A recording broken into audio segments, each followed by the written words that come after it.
యేసుక్రీస్తు నామంలో ప్రతిరోజు దేవుని వాగ్దానం అనే కార్యక్రమానికి మిమ్మల్ని అందరినీ ప్రేమతో ఆహ్వానిస్తూ ఉన్నాం. ఎలా ఉన్నారండి? అందరూ బాగున్నారా?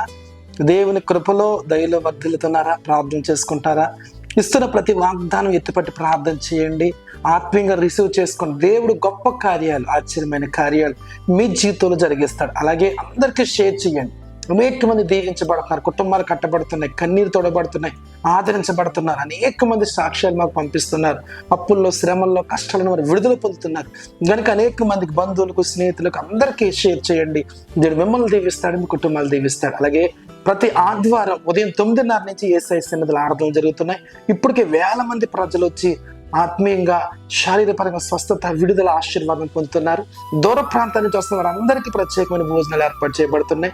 కాబట్టి మీరు రండి, అడుగు పెట్టండి, గొప్ప కార్యాలు మీరు చూస్తారు. ఈ రోజు కూడా అద్భుతమైన వాగ్దానం ప్రవేశిస్తున్నారు. రండి, వాగ్దానం చదువుకుందాం. కీర్తన గ్రంథము 91వ కీర్తన 4వ వచనం. ఆయన తన రెక్కలతో నిన్ను కప్పును. హల్లెలూయా. అద్భుతమైన వాగ్దానం ఈ ఉదయకాల సమయంలో దేవునికి ఇస్తుంది. ఆయన తన రెక్కలతో నిన్ను కప్పును. దేని బిడ్డలారా, ఈ లోకంలో ఎన్నో శోధనలు, శ్రమలు, కష్టాలు, ఇబ్బందులు చాలా మంది అనుభవిస్తూనే ఉన్నారు. చాలా మంది దేవుడు అంటున్నాడు, ఆ శోధని ఎంత మాత్రం ఏమి చేయదు. నీకున్న కష్టము, నీకున్న అప్పు, నీకున్న ఇరుకు, వేదన, కన్నీరు నేను ఏమి చేయదని ప్రభు మాట్లాడు. ఎందుకంటే ఆయన తన రెక్కలతో నేను కప్పి ఉన్నాడు. దేవుని రెక్కల క్రింద ఉన్నా గనక ఎంత పెద్ద అపాయం వచ్చినా, శోధన వచ్చినా ముందు ఆయన చేతి కిందకు వస్తాయి. ఎందుకంటే ఆయన రెక్కల క్రింద, చేతి కింద మీరు ఉన్నారు. దేని బిడ్డలారా, ఎంతమంది ఉదయకాల సమయంలో వాగ్దానం వింటున్నారు. చాలా మంది నెమ్మది లేదు, సమాధానం లేదు, ఆచరణ లేదు, విడుదల లేదు, స్వస్థత లేదు. కుటుంబంలో పరిస్థితి గలిబిలిగా ఉండి నెమ్మది లేక, ఆరోగ్యం లేక చాలా మంది సతమతం అయిపోతూ ప్రభు నాతో మాట్లాడాలని మీరు ఎదురు చూస్తున్నారు. చాలా మంది భర్త త్రాగుబోతూ, పిల్లల మాట వినకపోవటం, ఇల్లు లేకపోవటం, స్థలం లేకపోవటం, ఎన్నో ఇబ్బందులకి మీరు గురవుతున్నారు. ప్రభు అంటున్నాడు, ఈరోజు ఆయన తన రెక్కలతో నిన్ను కప్పబోతున్నాడట. ఏ శాతాన్ని నిన్ను ముట్టకుండా, ఏ రోగం నిన్ను ముట్టకుండా, ఏ తెగులు నిన్ను ముట్టకుండా, ఏ అపవాది నిన్ను గలిబిలి చేయకుండా దేవుడు తన రెక్కలతో నేను కప్పబోతున్నాడు. దేవునికి స్తోత్రం.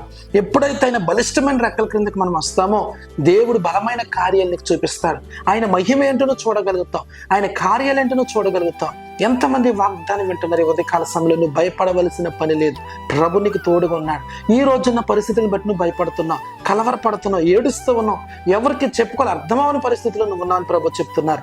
అయితే అంటున్నాడు, నేను తన రెక్కలతో నేను కప్పబోతున్నాను. హల్లెలూయా. ఆయన తన రెక్కలతో నేను కప్పి ఉన్నాడు కనుక నువ్వు భయపడవలసిన పని లేదు. దేవుని యొక్క కార్యం, దేవుని యొక్క అద్భుతం ఈ రోజు నీ కుటుంబంలో చూడబోతున్నావు. ఎలాంటి శోధనైనా నువ్వు విడుదల పొందుతావు. వివేచన శక్తిని, కృపయు నీకు ఇవ్వబోతున్నాడు దేవుడు. బలమైన కార్యాలు, ఆయన శక్తి నీకు ఇవ్వబోతున్నాడు. కాబట్టి భయపడకుండా ధైర్యంగా ఉండండి, ప్రార్థన లేఖించండి. దేవుడు గొప్ప కార్యం చేయబోతున్నాడు. పరమ తండ్రి నీకు స్తోత్రం. ఎంతమంది వాగ్దానం విన్నారు? ఆయన నిన్ను తన రెక్కలతో కప్పునన్నావు కనుక ప్రభువా, మేమందరం నీ రెక్కల కింద సాతాను, చీకటి, రోగము, బాధ, వేదన, కన్నీరు మమ్మల్ని ముట్టకుండా మీ రెక్కల కింద మమ్మల్ని భద్రపరిచిన విధానం బట్టి నీకు వందనాలు. ఎంతమంది బలహీనంగా ఉన్నారు, అనారోగ్యంతో ఉన్నారు, యేసు నామములో స్వస్థపరచండి, మంచి ఆరోగ్యాలు తెచ్చి మీరు తాకుమని దీవించమని యేసు నామమున అడుగుచున్నాము తండ్రి. ఆమేన్. హల్లెలూయా. దేని బిడ్డలారా, ఈరోజు మనందరికీ ప్రవేశిస్తున్న వాగ్దానం, ఆయన తన రెక్కలతో నిన్ను కప్పు. నిన్ను, నీ కుటుంబాన్ని, పిల్లల్ని, వ్యాపారాన్ని సాతాన్ని ముట్టకుండా ఆయన రెక్కల క్రింద నిన్ను కప్పుతున్నాడు కనుక దేవునికి ఆరోగ్యం, స్వస్థత, విడుదల మీరు అనుభవించబోతున్నారు. అలాంటి కృప దేవుడు మీ అందరికీ దయచేయును గాక.